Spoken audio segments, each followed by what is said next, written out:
Hello, we're here in Stratford at the entrance to Westfield Shopping Mall with Extinction Rebellion, and today we're here to protest against the Silvertown Tunnel, which is to go ahead if Sadiq Khan has his way. Basically, this tunnel is to facilitate north-south travel, but although Sadiq Khan says it's going to be basically reducing air pollution for the local area, that's a complete load of bollocks. It's actually going to be increasing air pollution in the local area and massively disproportionately affecting people from BIPOC communities. It's a dangerous, dangerous project, and today we have the banshees of the XR East London borough here. So let's swing around and have a look at that.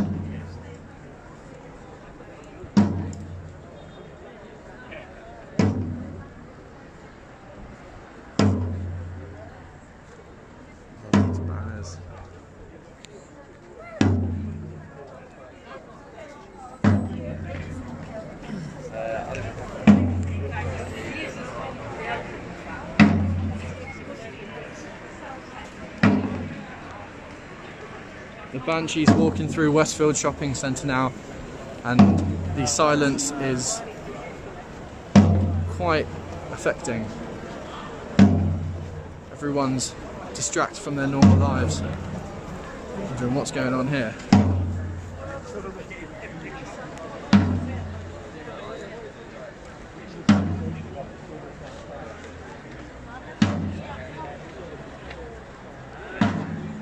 So the Silvertown Tunnel, basically it's about 1.4 kilometres, is to facilitate basically trucks coming through from one side of the river to the other. At the moment there's just one tunnel, Blackwall Tunnel, and it does get quite busy. So the plan is to create this new Silvertown Tunnel with the hope that that will decrease congestion. But that plan was made a long time ago, before COVID, and with no consideration of the climate emergency either.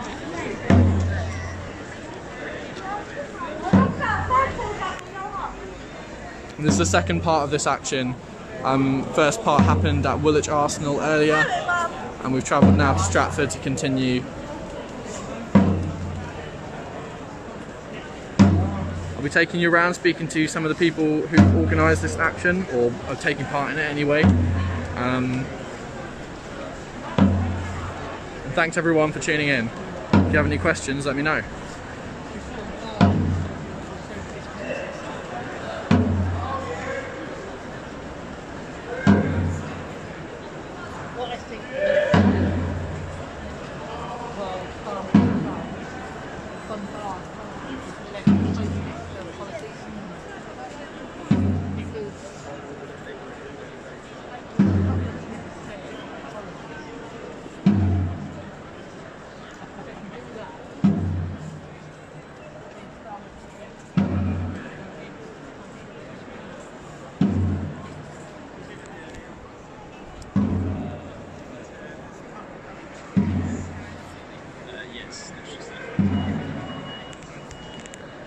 Hey guys, would you like to say anything on XR UK Facebook at all?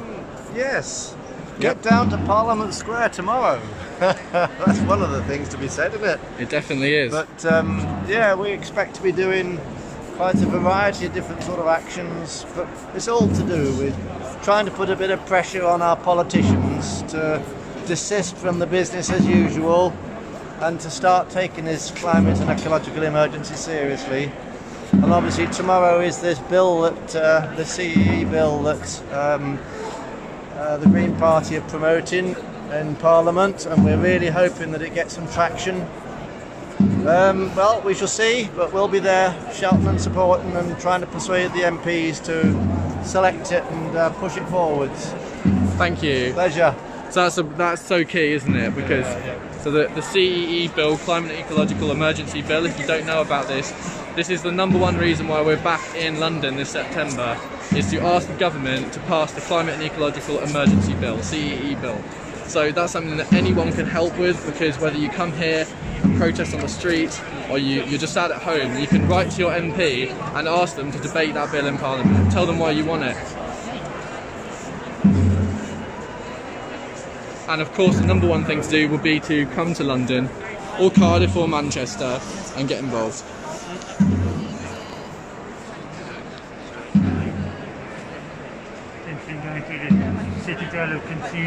Yeah, to be honest, I'd love to know more about the Banshees themselves as well. My involvement with this action started today, so I've got lots of questions I want to ask. Yeah, exactly. Do you guys know about the Banshees? Well, these are the Banshees. Do you know what they represent? Death. I think they're representing death caused by climate change and pollution. And there were the shoes as well. I saw the white painted shoes. Yeah, the shoes are representing the number of people who die from air pollution. I'm not sure whether it's just in this borough or the whole of London. I would imagine the borough, because all of London would be a huge amount. Yes. Apparently living around here is the equivalent of smoking 15 to 20 cigarettes a day, no matter what your age is. So they're bringing up kids here as smoking 15 cigarettes a day's worth of air pollution, and then they want to add to that. They've already got the city airport pollution and all the road pollution, and now they're going to make it worse. So that's not fair. These people don't have a voice in what's happening here. We need to help them to get more organised and to resist what happens, because what happens is these plans get so far down the line before the public are aware that it's too late to stop them. We can see that with HS2. That people let the plans go and go, and it wasn't until the chainsaws come out within people's hearing and sight that people get motivated to start action, and by that time it's much too late. So we've got to get going early on this one. Definitely. And do you think at some point, if they do try and go ahead, do you think there'll be a similar resistance like we have at HS2? Because this is just a completely stupid zombie project. You know, we've got runaway climate change. We've got to change our lifestyle. We've got to stop consuming so many consumer disposable items. We've got to stop travelling. So the government say on the one hand they want to encourage lower levels of consumption and lower carbon emissions and more people cycling and walking, and on the other hand they're still investing millions in projects like this that are obsolete 10 or 15 years ago. Thank you very much. Did you want to give your name? Mary. Thanks, Mary. Thank you. Excuse me?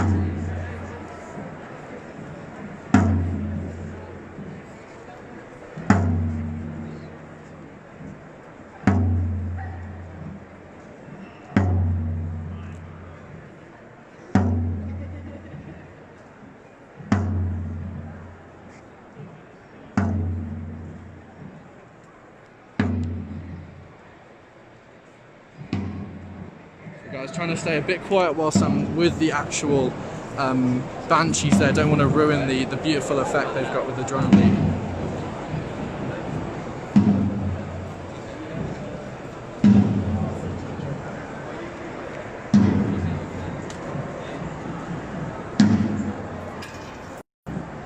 So for anyone joining just now, we're here to say no to the Silvertown Tunnel, the road tunnel that will be built between the north and south of London, down by Woolwich. It's been proposed as a way of improving links between the north and the south and helping the problem of so many trucks trying to get through and failing to get through. But unfortunately, it's completely at odds with the climate and ecological emergency. right now air pollution is killing so many people in this country. It's one of the biggest killers. I know I've been campaigning against it in Bristol, and I know that here in London it's actually even worse. And particularly in places like this, so it has some of the worst air pollution figures in London.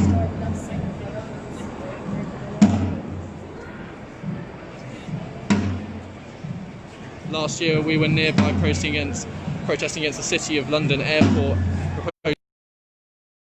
and one of the local ladies came and she cried and told us about the effects on her childhood.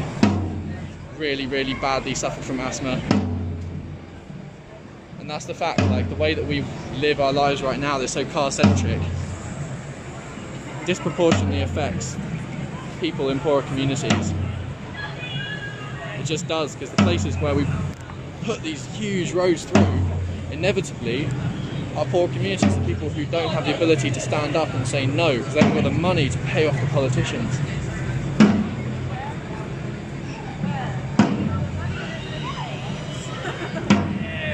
So we say no. No from the communities.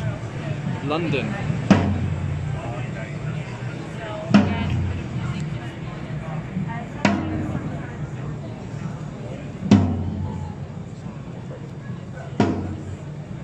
Where they go? Oh, that's Simon over there.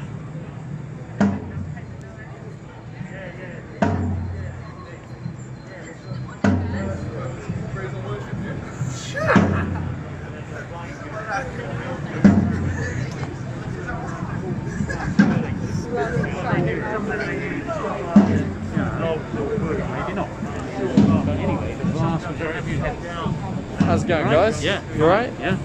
Would you guys be okay to speak on the Extinction Rebellion UK Facebook live stream? I am. I tell you what, I'm slightly I don't know where we're going here or when we're going to start the talk, but I'm aware of the fact that I've got the toys. Oh, right, okay. You see what I mean? Can someone be keeping an eye out? You know what XR's like, it's not that organised, man. Speak for yourself. Oh, no, actually, no, that's more expensive. Do you want to do it now for a couple of minutes? Yes, please. Yeah, okay, alright, let's go for it.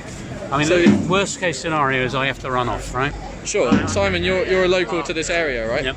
I live south of the river in the borough of Greenwich in Woolwich, where we started this morning. And why do you oppose the Silvertown Tunnel expansion? So I work as in my job. I work as a researcher of fossil fuels. So the first way there was two ways this came across my radar. One was as a local resident. My daughter and her hubby and the grandsons live right by the motorway where the traffic goes into the tunnel, and obviously there's an air pollution issue there, and that air pollution is going to make their lives worse and the lives of their school friends worse. And the tunnel is not going to help that problem of air pollution, although the Mayor of London claims it is. That's not true. The tunnel is going to produce, if it's ever built, which I hope it won't be, but if it was built, it would produce more traffic. More roads produce more traffic, and that produces more air pollution. So air pollution is the first thing, and that's a local issue, and a very important one. But a second thing, and this is where my experience as a researcher comes in, is that the tunnel will contribute to the problem of global warming, because in order to deal with global warming, in order to deal with the climate emergency, we have to have transport policies which reduce the number of cars and reduce it by a lot, and particularly the cars that are driving around cities. So therefore every project, every penny that Transport for London spends, every working hour should be devoted to transport policies that reduce the number of cars, that make it easier to go around by bike, make it easier to cycle, make it easier to use public transport. Not make it easier for people who have a car, which is only just a majority of households in London, or have a lorry, have a business, not make it easier for them to save 10-20 minutes on their journey time going across the river. That's not a transport policy that's compatible with dealing with climate change. It's not that I don't want people to get where they're going, or I don't want the truck drivers to deliver their goods. It's that we have to have a transport policy that does all that, but is also compatible with tackling climate change, and that means fewer cars, and it means fewer cars in the next few years. And the Silvertown Tunnel is not part of such a transport policy, and so it should be cancelled. Thank you, Simon. So you heard it there. It's all about reducing cars. At the end of the day, this is a car-centric project. It's going to encourage people to get into their cars. Maybe people who don't even make that journey by car right now because it's too much of a faff. But by making it easier, you're actually going to encourage more personal vehicle usage. At the same time as we need to be drastically reducing that. Obviously, let's get people on their bikes. Let's start getting some infrastructure in place that's going to facilitate the transition to green transport. This isn't it.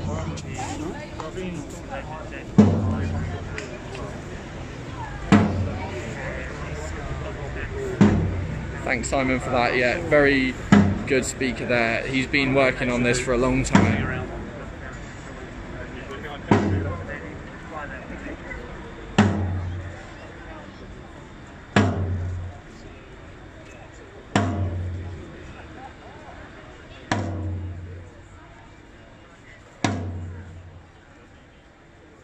Incredible banner here representing the Thames, and then the crossing under the Thames, what that's going to do to our lungs. Hello Ellie in Spain, hello Marcus, hello Debbie, thanks everyone for tuning in. Zandra, yes, good to see you Zandra.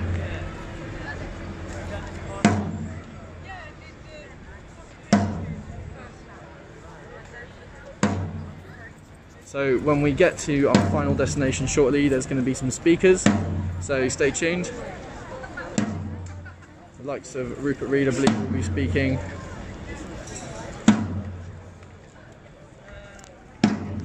So as well as writing to your local MPs, your councillors, and tell them what you think about the Silvertown Tunnel, you know, tell them not to go ahead with it, obviously.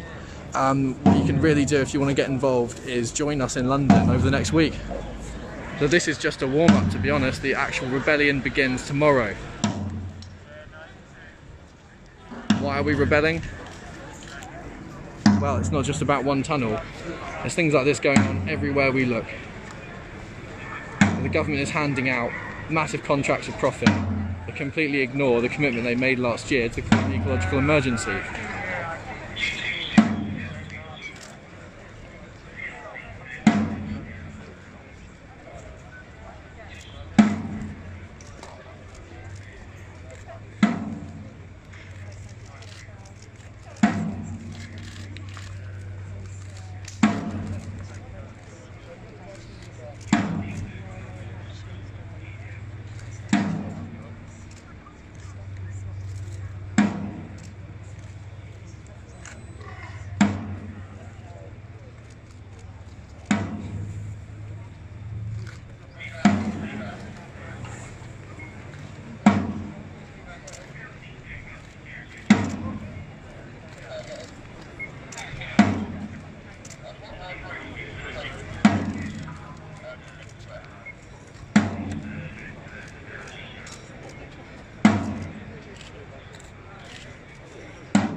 Oh yeah, well, I was trying to look him on the phone. Yeah.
Underneath us in the ground run the rivers and the streams, and the air is full of life from the birds and to the bees.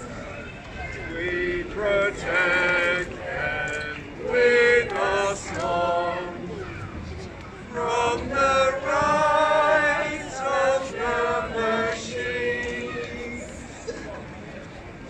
26 will die today from pollution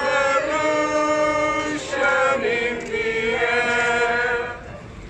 In the town where I was born, 26 will not be there, and our tears will save the earth from the ones who do not care.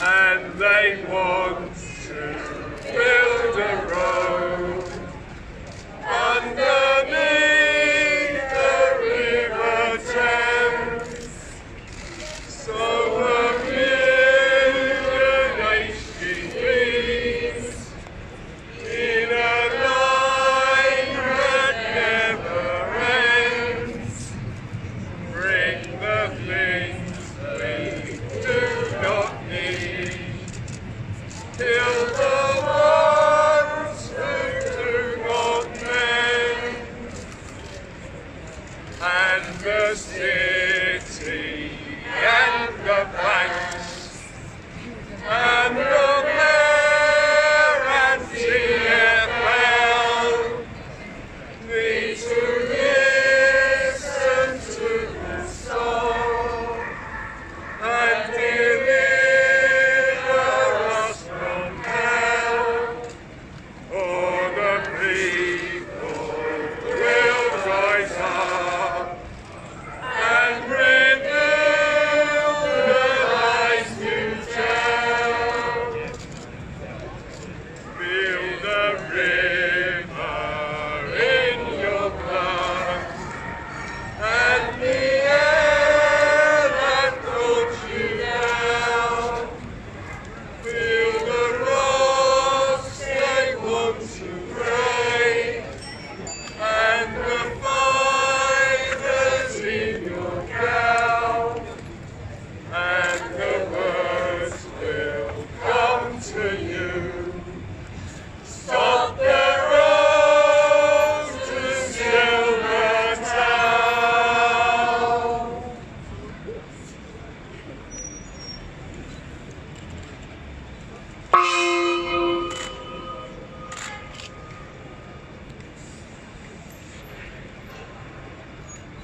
Good afternoon and welcome to this demonstration against the Silvertown Tunnel project.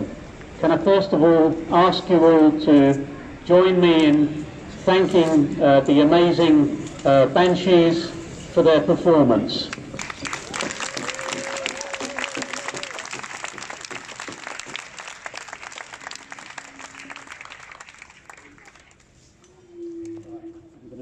I'm going to try and do this without any feedback. First of all, welcome. My name is Simon Pirani. I've been involved in the Stop the Silvertown Tunnel campaign and in Extinction Rebellion, and I'm just going to invite a few people to come and speak to you about the tunnel and why the local community is increasingly against this project. Just before I do, I just want to say a bit about the shoes, the 26 pairs of shoes. When the Banshees started and we were down at the peninsula, we did a demonstration over the other side of the river at the O2. They started with these 26 pairs of shoes because 26 people die each day in London because of air pollution. They die earlier than they would have done, perhaps of other causes, but because of the effects of air pollution. It's a lot, 26. We've all been following these numbers about COVID-19 and the number of deaths each day with distress and worry about our friends and relatives, but 26 also die earlier than they would have done because of air pollution. That's why there's 26 pairs of shoes. Now for this performance today, the Banshees have also attached these signs which you can see on the shoes, and they put these signs there to emphasize that these are people, that each of these pairs of shoes represents a person who would still be with us if it wasn't for the effects of air pollution. But they've also added, I know that some of these labels are also referring to people who've died as a result of climate change. We talk about climate change as a disaster that's going to happen sometime in the future, but that's wrong. Climate change is a disaster that's actually unfolding now for many countries, particularly in the global south. And we had a Zoom call last week with a young woman from South Africa, Ophelia, who spoke to us. We were sitting in Greenwich on our computers, and she spoke to us from South Africa, and she described the terrible impacts of Cyclone Idai, which happened last year, hit Malawi and Mozambique in particular, and thousands of people died as a result of that cyclone, were made homeless. And what Ophelia was also talking about was the terrible economic impact it's had, people losing their farms, and her particular concern as a feminist was that very often when families lose farms, their first reaction, that's been shown by research she explained to us in Malawi, their first reaction is to give away their young 12 and 13-year-old daughters for marriage, because that takes one mouth out of the family, one mouth to feed. So this is happening now in Malawi, and she gave us a pile of research and a pile of links on the internet where this has been researched by the various NGOs. This is happening now in Malawi as a result of climate change. And what's that got to do with the Silvertown Tunnel? Well, what it's got to do with the Silvertown Tunnel is that the Silvertown Tunnel is not compatible with a transport policy that tackles climate change. It's not compatible. If you're going to tackle climate change, stop building roads, because roads produce traffic, and traffic helps to produce climate change. So those are some of the things the shoes are trying to say. So we've got several people here, and some of them are here, and some of them I don't know if they're here. Oh, right, here's, yeah, we've got some of them here. If you're expecting to say something to us and you're not here, come over here.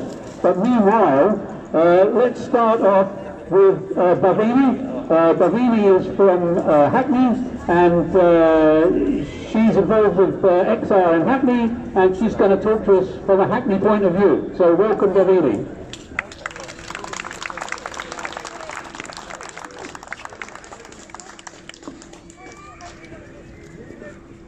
Welcome, and it's great to see you all here, pausing for a moment to get some information that really will be profound in this area, because if you recognise that some of this transport policy and the displacement of the pollution increase is being placed into areas where Black, Asian and ethnic minorities are in the main.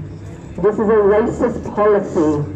It is not by chance that these transport projects are being delivered. You do not see this increase of traffic in the rich areas.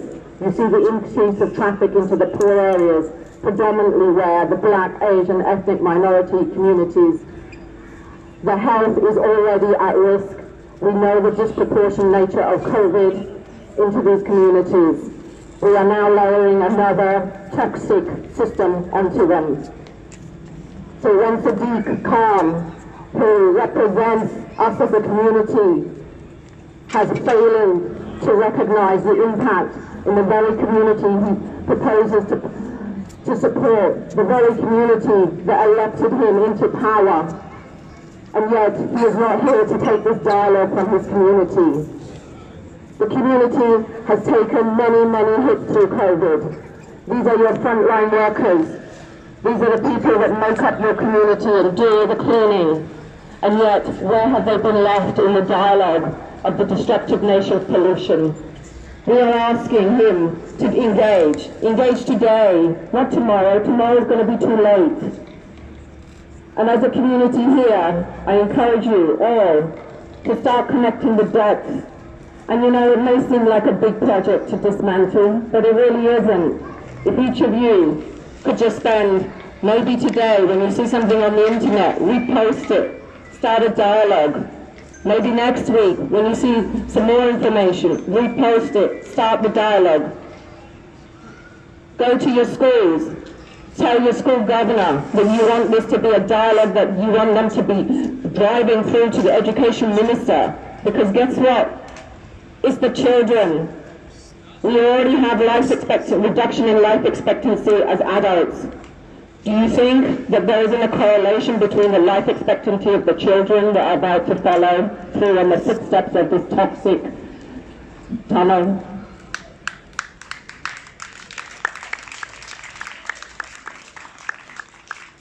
So if we're talking about a future that he claims will help, then listen to the experts.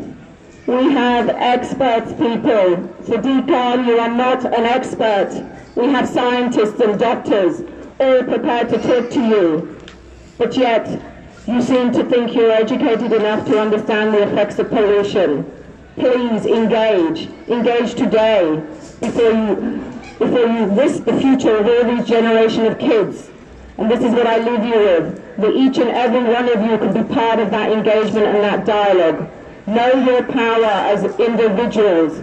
You are many when you come together, and coming together is what's required, because the Black, Asian, ethnic minority communities can take no more. If you want to see this colourful culture in London, support them, because they are being affected disproportionately by this tunnel. And thank you for listening. Yay! Thank you, Sabini. Guys, there's quite a few other people speaking just before they start. I've been asked to tell you about the hashtag. The hashtag is No Toxic Tunnel. Get your photos on there and whatever else. Next thing, I've got messages from this campaign is getting quite a lot of support. So first of all, hello north of the river. We're also here from south of the river. I just want to give a shout out to Speak Out Woolwich. There's a community organisation that have done a lot over the other side of the river to build up this campaign. They're over there, there's a two of them there. Thank you so much. We spoke to us over Woolwich. So yeah, we're here from south of the river. Also, there's a message from Chris Todd, who's the director of the Transport Action Network.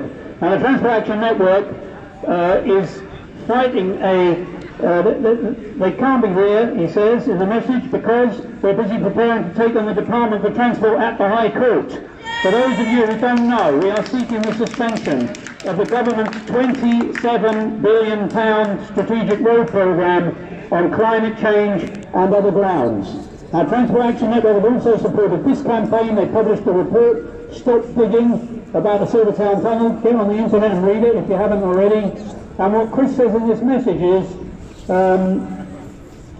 will the passenger levels rise quickly to pre-COVID levels? Or will extended social distancing regulations prevent this? What will happen after COVID with road traffic congestion and pollution? All are difficult to predict, says Chris, but the one thing we know is that new roads create new traffic. So why is a new road even being considered in a city already choking from too many cars? DFO, of course, claims charging motorists to use the tunnel will not only pay for the road, but also prevent an increase in traffic. But this assumes that existing levels of traffic are sustainable, which, as we know, they are not. So that's from the Transport Action Network. So thank you for their support. And now, our next speaker is Zach Polanski from the Green Party. Welcome, Zach. Thank you. When I say extinction, you say rebellion. Extinction! Rebellion! Extinction! Rebellion! Thank you. Simon's right, we need a bit of energy in here. This campaign has energy.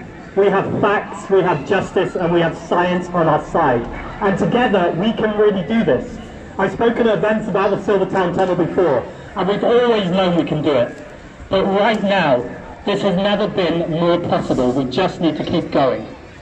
Thank you to the Stop the Silvertown Tunnel Coalition, thank you to the band, thank you to the Banshees, and thank you everyone for being here. I'll be very brief. As Simon said, my name is Zach Polanski. I'm running for the London Assembly for the Green Party. Right now, the London Assembly has 2 members, Sean Berry, our candidate for mayor, and Caroline Russell. I'm number 3 on the list, and I'm hoping to join them in May. One of the first things that I will do on the Assembly is work to cancel this. It's as simple as that. There is no argument whatsoever for a dirty tunnel through London right now. This will cost £1.2 billion. Just imagine what else we could do with £1.2 billion in London right now. Let's start with cycling for a start, not more roads, basically a motorway. This is 3 crises all at once. Number 1, it's a crisis of air pollution. We already have some of the most polluted streets in London. Sadiq Khan says he wants to clean up London's toxic air. Now, I don't think you clean up toxic air by building more roads. This is a clear message to Sadiq Khan. He's the name that will sign this contract, and he's the name that needs to cancel it. We're calling very clearly on Sadiq to stop the Silvertown Tunnel. Number 2, we all know this, we're XR, we're living in a climate emergency. Again, you don't keep rising temperatures below 1.5 by building more roads. We need to tackle the climate emergency. We need to take this seriously, not in other people's cities, but in our own city. London can be a beacon of hope. We can show the world how green we can be, and we can do it by investing in sustainable transport, not building more roads. And finally, this is a democratic crisis. Sean Berry on the Assembly, time and time again, has asked for numbers, for figures. How much would this cost to cancel? Sadiq's team won't release that information. That's completely unacceptable. We can only make decisions as citizens about the future of our city if we're given the information. Again, we're calling on Sadiq to be more transparent and accountable. The final thing I'll say is this. I'm talking about money, but we all know this isn't about money. This is about the health of us, our children, our grandchildren, and the future of our planet. You can't put a price on that. Thank you very much. Let's keep going. Extinction! Rebellion! Extinction! Rebellion! Thank you. Thanks very much, Zach. So we've got another message here. It's from Phil Edwards of the Newham Save Our NHS. And we're really pleased to have their support. We're here in Newham, and Newham Save Our NHS have been campaigning for many years to improve the public health situation in Newham. And Phil says, not only does Newham already suffer from some of the worst air quality in London, if not the country, but this and other threats to public health will be impacted on more seriously by the effects of global environmental catastrophe in the form of climate change. He says that, when it came to COVID-19, this very severely affected Newham's black, Asian and minority ethnic community.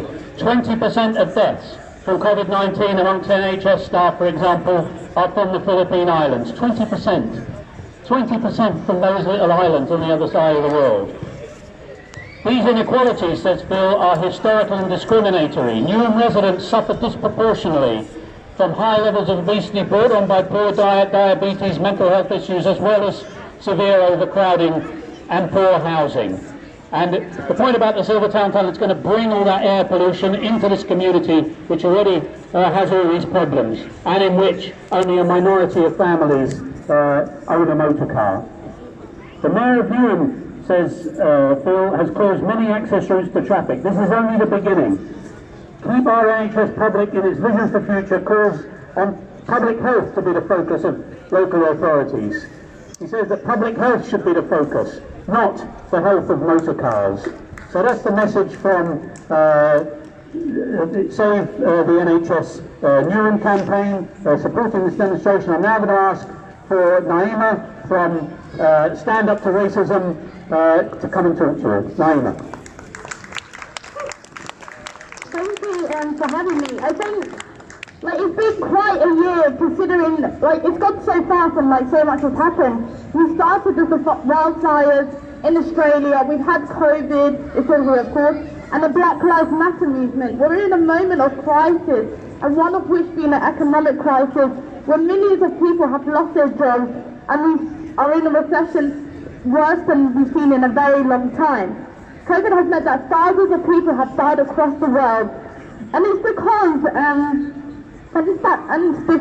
thousands across the world and thousands here, the way our government has dealt with it has absolutely been shocking. And one thing they constantly say, it's okay because they have underlying conditions. We really truly need to rate the atmosphere and the conditions for those individuals to have those underlying conditions. You create the tunnels, you create the air pollution, you create the housing crisis. This is the reason why thousands of people are dying meaninglessly. And I think what COVID has done is shown us who are the people that make this country what it is. It is the nurses, it is the doctors, it is the porters, it is the cleaners, it is the shop workers. It is those individuals that make the country, not the bankers and not the politicians. It should be us and those people who make the decisions. Because those at the top of society think of excuses to wash their hands of the blood that's on it. They attack refugees already. You can see it happening right now with the government constantly attacking refugees and saying they are the individuals who bring the problem. And I think we have to stand up against that and say refugees are welcome here. So say it loud, say it clear, refugees are welcome here. Say it loud, clear, refugees are welcome here.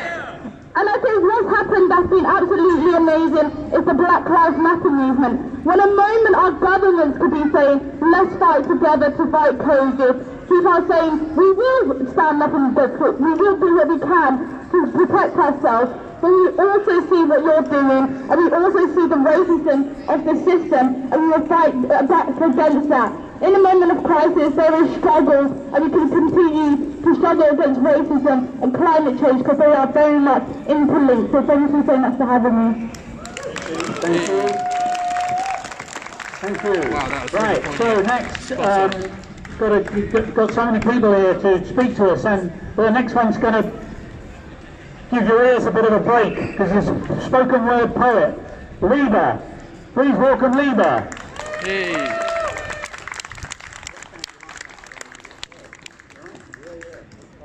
Hello everyone. I do some poetry. It's poetry and spoken word. So we've got a couple here. Yeah, that would be absolutely amazing. Yes. So the first one I'm going to recite today is something I wrote in the April Rebellion of last year. I wrote this as my friends were getting arrested, as a kind of gesture and also a memory, and the kind of importance of that gesture. in today in terms of what we're doing. Rebel for life and act now. Taking non-violent direct action against the perpetrators who frame the same. Let the true self disintegrate behind the illusion. Lose a game that plays itself until the end. Regenerative power of love acts as a shield to defend the planet, every species upright, on a course to be free from dominant shackles. A matriarchal paradigm that makes us feel whole. For silence after speech predicates an exit point. Well wishes evaporate shame and all blame from incriminating behavior at a rebellion. Fearlessness with an open palm extending forwards, getting help from those bound by the same extremities.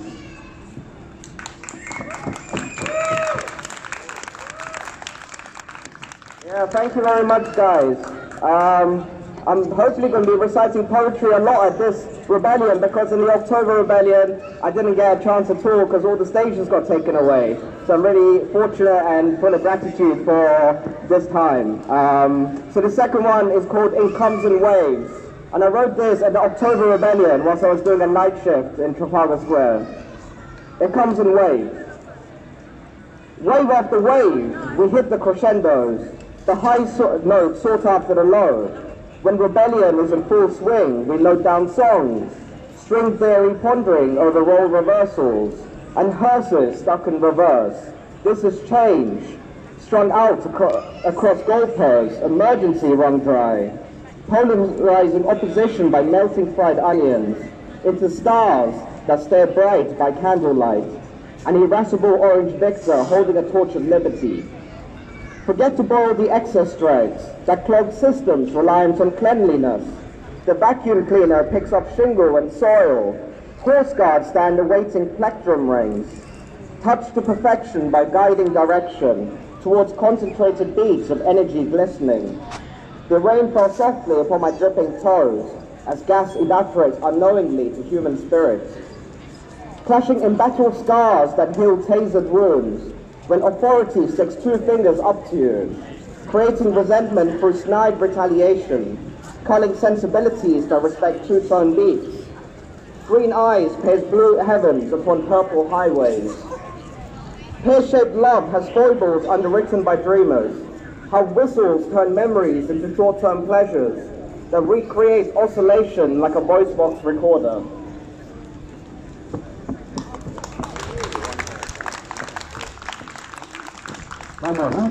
Don't put those stages away right away in October. Exactly. I wonder who. We end with this one. It's called A Culinary Art. Yes, I wrote this a couple of years ago. A culinary art. Standing up to sit down. Our lives rotate cyclical like moons around planets. The solar system, heliocentric at its core, spins gravity on its axis, bringing nothingness into the cosmos as thoughts glide past Asian stars that glisten incandescent as an aerosol puffs dry to the bone until vacancy. Watch the sequence of light and dark dance around jubilant, entranced by designs, putting hands together. Sonority reverberates around the globe. Egg yolk cracks open to swim in ivory jackets. Branches of cinnamon, purple-pink eye drops of ham. Seize the moment. Zen conception of time warps ideas thin as a double-dazed background. Noise executed to words in double time like acetate cling film to stand steak. Before being buttered into bagels, topped with cress and seasoned with salt white hands. Colander of lettuce peppered to cream appetites beyond visceral punch-drunk holes. Indian china, Belgian chocolate and Amazonian rainforest plucked from fair trade markets. Sold to create wholesale combustible carpets as profit margins require saleable returns.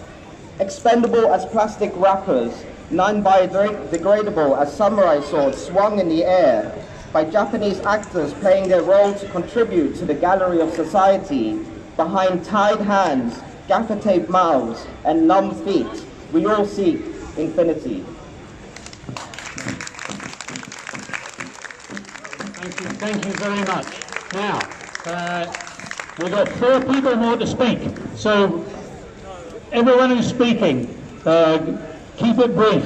Thanks to Lieber, fantastic poems. I noticed the first line, standing up to sit down, being recited within throwing distance of West Ham United, where they used to sing stand up, sit down at the old ground. Right, next one is Robbie Gordon, who is a resident of Canning Town, who's long been involved in the campaign about this tunnel to represent the community down there. Just stand behind that, otherwise you get feedback, right?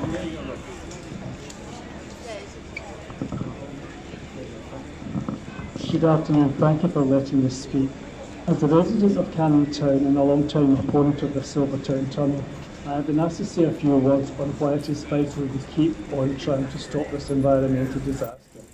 Here are a few facts on the surrounding areas of the proposed site. Primary schools within 0.6 of a mile of Silvertown Way. St Luke's 0.2, Hallsville 0.4, Star Primary 0.5, Keirhardner 0.5. This school also backs onto the A13, which is a disaster in itself. Secondary schools, Rockerby 0.5, Eastwood 0.6. A total of 3,000 plus school children will be affected by this tunnel.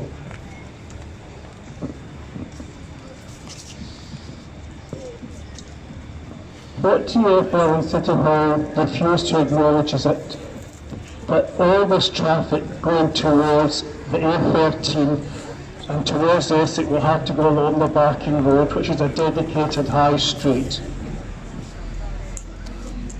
It is a well-known fact, as has been said before, that Rome has had the highest case of COVID-19. As we do not know how long this will be around, we must be aware that COVID-19 is a disease affecting the lungs, and traffic pollution and dust is not conducive to a healthy environment. This is going to be going 24/7, so that's not a good thing in itself. This is so hypocritical. Sadiq Khan, a Labour mayor, quite quickly to ditch Boris Johnson's Garden Bridge, is so wedded to Boris Johnson's toxic Silvertown tunnel, and is inflicting this on a staunchly Labour borough. All this despite our MP Lynn Brown having written on numerous occasions to Sadiq Khan stating her opposition to this tunnel. Also on Mayor Roxana Fiaz having stated in her election manifesto that she was 100% against this tunnel. So there it is. Nuam's going to suffer really badly, and as a resident I don't want that for the future people of the borough. Thank you very much. Thank you, Robbie. Thank you very much. We'll move straight on now. We've got a structural engineer with us, so somebody actually knows how this stuff works. Morgan, who's a structural engineer and also a supporter of Extinction Rebellion, you're very welcome. Thank you. I'm just here to talk to you about what I know about concrete, which is going to be consumed in vast quantities in this Silvertown Tunnel's construction. And there'll be swimming pools of this stuff coming out. And it's particularly dear to my heart because last summer I was involved in the Extinction Rebellion taking direct action over here in the Olympic Park against the expansion of a concrete plant right next door to a brand new school with primary school children. But I really also want to explain a little bit about what is so damaging about the production of concrete on a global scale, and maybe a little bit about what the alternatives we have are. There are four things that are really damaging about concrete. First is emissions for the global climate crisis. Then there's water consumption.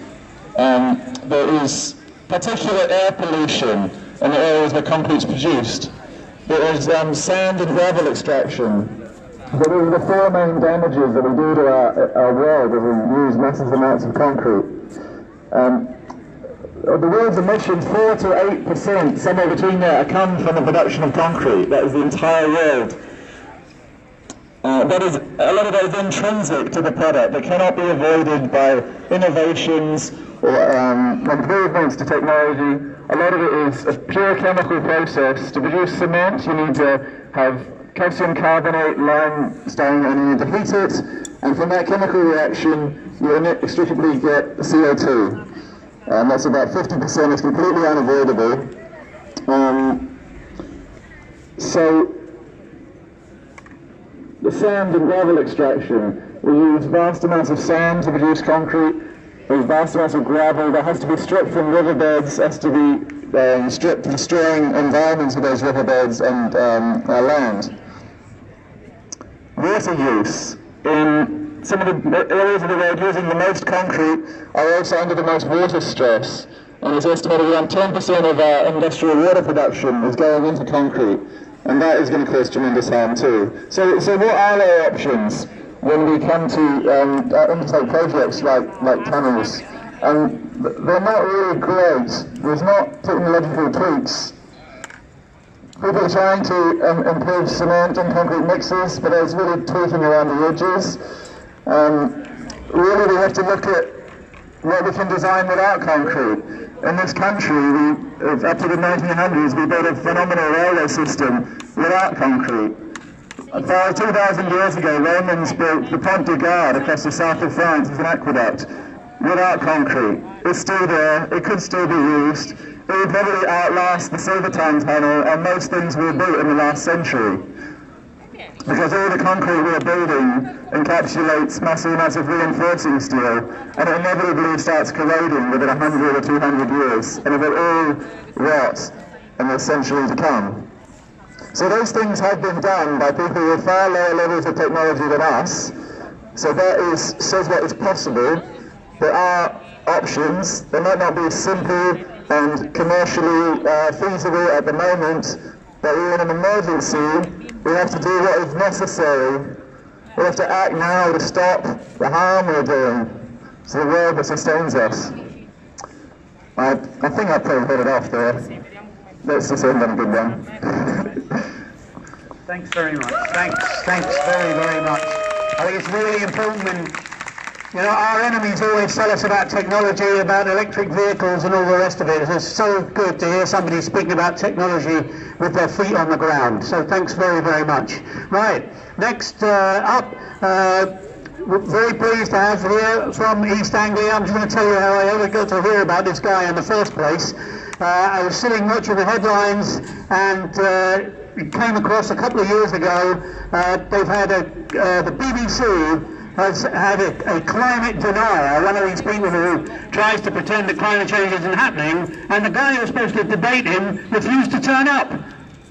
And the guy who was supposed to debate him said, sorry, we've done all that, we're not going to debate anymore with people who don't believe about climate change, who don't believe that the world is round, or something like that. And put them in the same category as people flat earth. Don't bring them on the BBC. And he tweeted it and it created a Twitter storm. Anyway, a couple of years later, I'm very pleased to have him here, Rupert Reed, from the University of East Anglia, also Extinction Rebellion. Thanks very much. Extinction! Extinction! Extinction! Thank you, and thanks for having me here. What I want to say this afternoon, I will be brief, it's this. Doctors. You've heard about doctors already. Doctors understand crises. Doctors swear an oath, the Hippocratic Oath. The preface to that oath runs as follows. First, do no harm. It's a simple enough concept, but it's one apparently that our government and the mayor of this city are unable to grasp. Because if we were going to do no harm, we wouldn't be expanding airports, we wouldn't be building HS2, and we wouldn't be building the Silvertown Tunnel. So that's the very simple idea I'd like us to carry away from this. First, do no harm. We have to stop the harm increasing if we're to have any chance at all of turning it around. And why is it so crucial that we get this right and that we get it right now? Well, it's so crucial because moments like this, the post-coronavirus reset that is now underway, they don't occur very often. The last comparable moment was in 2008 with the financial crisis. We messed up that opportunity completely. If we mess up this opportunity, there probably won't be another one similar to it for another decade or so. And by then it'll be game over on climate breakdown if we haven't turned this whole system around. So we have to start now. We have to get it right now. In this rebellion, the odds are absolutely stacked against us. But what I'm saying is, we have to gamble on it, we have to try to win on this now, because there won't be future opportunities. If the Silvertown Tunnel gets built, if HS2 gets built, if airports get expanded, if roads all across the country get built, then it's game over for a climate breakdown, it's game over for our future. We will be committed to eco-driven societal collapse within the lifetimes of many of us. Those are stakes. They couldn't be a lot higher. I want to urge you all, however difficult the process seems, not to lose heart, but to take strength from the thought that history is absolutely on our side, and now is the time. We must stop this tunnel. Thank you so much, and strength to you all. Yay. Thank you very much, Rupert. Now, really pleased to have here, we've got a quick, unexpected addition to the programme. It's Councillor Suga, who's a Labour councillor. He's from this area, and he's going to come and say a few words. You're very welcome here. Thank you, friend. First of all, I would like to introduce myself. I am a councillor from East Standard Ward in Nyamboro. So I would like to extend my old solidarity and support to this rebellion Extinction comrades, because you are the people bringing into the dining table of the current population about the climate change, so much important for the existence of our future generation. I was not that much aware about these issues until I came across the Extinction Rebellion friends. Because me and my friend Mr. Mahmood attended the London Bridge Rebellion, and then only I understand the chicken is against the green. Since then I stopped eating chicken and I became a vegan. So thanks to you who are taking this issue to the common man. Because since then I am taking my issues with my families, with my friends, and where I am social media, I am taking these issues very important, because I am coming from India subcontinent, and you know that the Bangladesh is just near to us, and it is said that within 50 years, if the level of climate change is going to this way, and the global warming will cause furthermore the rising of the sea level, and the Bangladesh will completely immerse in the water. And you know the one other thing is happening at the same time in India, the Modi government, the fascist government, making these issues to national citizen register to only to stop the Bangladeshi people from immigration from Bangladesh to India. Because I am asking the question, if the Bangladesh is completely immersed in the water, what will you do that? So that means that we are learning a lesson from the current political and climate environment, that this is things more than the politics. What is the Trump and the Modi is doing right now, because of the bargaining on the resource of the people, on the head of the immigrant people, then what will you do when the climate forces you to leave their place, leave their natural habitation, and what will you do that? So that means they are linked to us. The political exploitation, now that you see that it's nothing to do with the climate. Let them build a building, let them build a tunnel, let them building whatever you like. It can only make the more capitalism bulge in the purse, their account balance. But they are not thinking about what will be the condition of the future generation. Future generation, where they will go, where their development is pointing. And all the time, like Sadiq Khan, whoever going to be the leader or the political head, they want to boast to themselves within the history. I built this building, I built this door, I bought these things. So, but you don't forget what the history is awaiting for you. So the history is the complete extinction of the human being and other animals. So we need to think about, this is the very serious issues than anything else. So I'm always supporting you, and I am very proud about you always doing a very good cause. Initially it's maybe the very few people, but it is gaining the momentum, it is gaining to reach the center stream of the politics internationally. Thank you all. Solidarity. Hey. Thank you very much.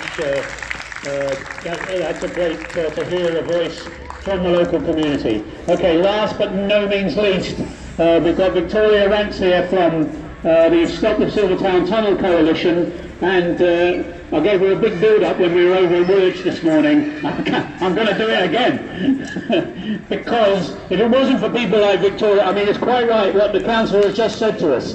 Sometimes it starts with a small number of people, and then the momentum grows, and I feel that with this campaign, we're just passing that point where the momentum is growing. But we wouldn't even be here now if it wasn't for the people who'd started doing it long before a lot of us were involved. And Victoria is foremost amongst them. So here we go. Victoria, please. Hi.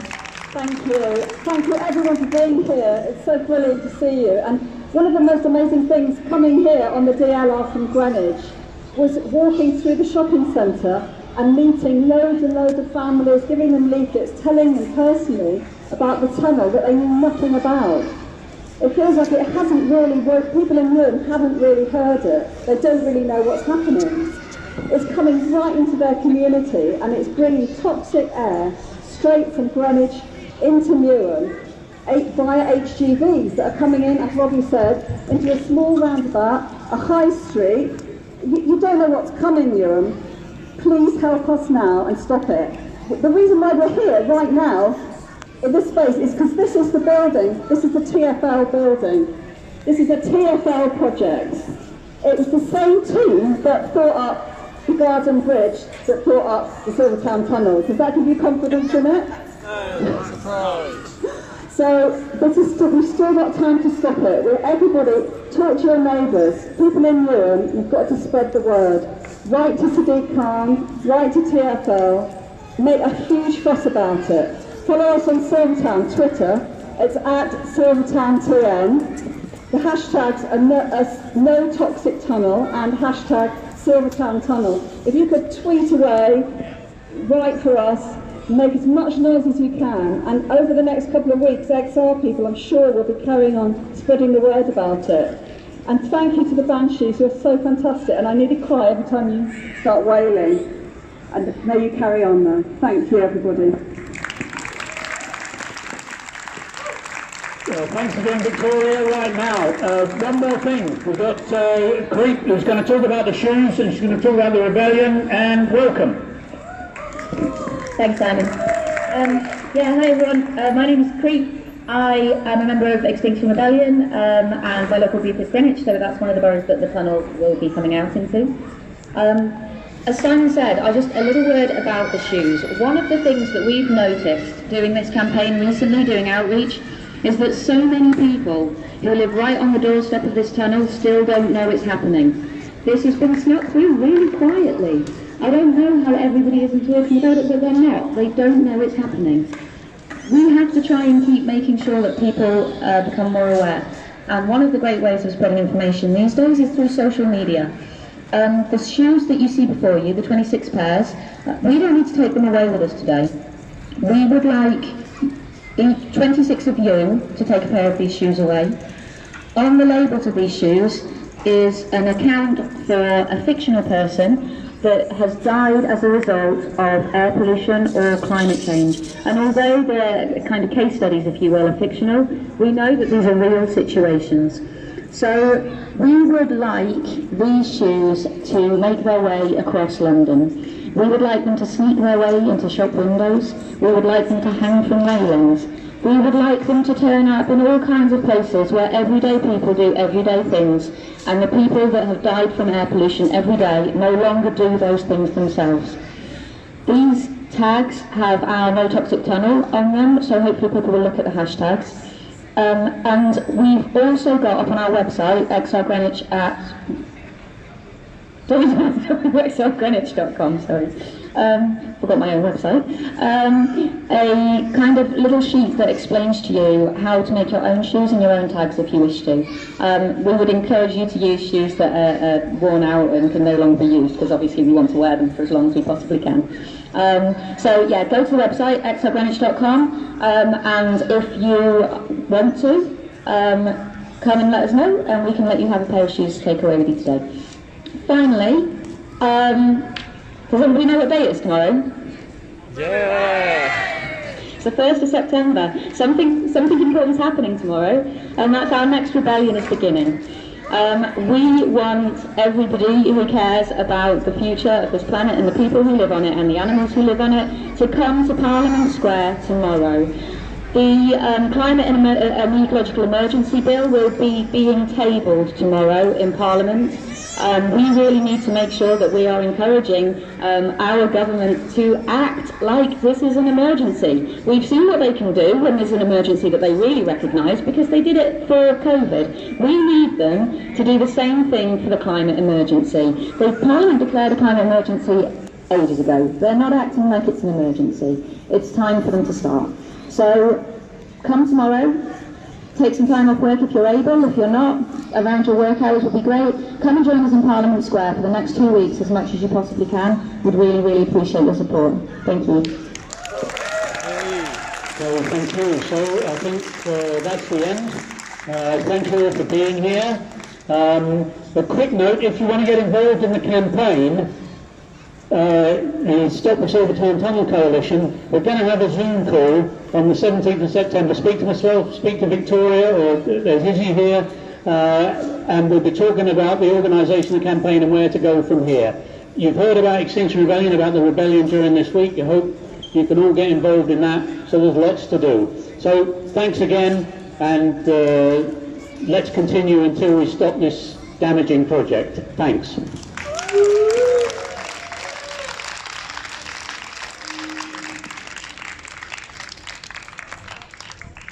Cool. Thanks everyone for tuning in. What amazing speakers we've had on a range of different issues. It's really great to hear from structural engineers on the topics of like concrete and stuff, but also from people from Stand Up Against Racism. I found that particularly insightful, what she had to say about the way that air pollution impacts people from lower income and BIPOC communities the most, in the same way that the climate crisis obviously affects people from poorer parts of the world. Wow, what a great series of speakers. Thanks for tuning in. And if you did miss the Banshee performance earlier, I highly recommend people scroll back through this live stream. Probably about 15-20 minutes in, I'm not sure. The Banshees, who you will have seen behind me just here, gave an extremely emotional performance. I was crying a little bit in the background, trying to sob silently. So yeah, thank you, and hopefully see all of you around over the rebellion. If you're watching this at home and you've just left it a bit late, you don't really know what's going on, just get in touch, get involved.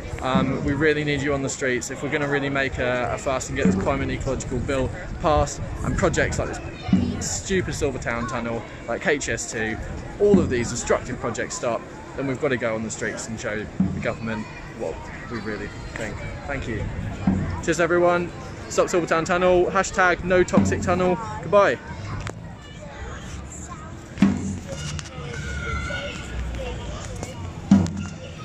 And I've broken my phone, so I can't actually end the video. Great.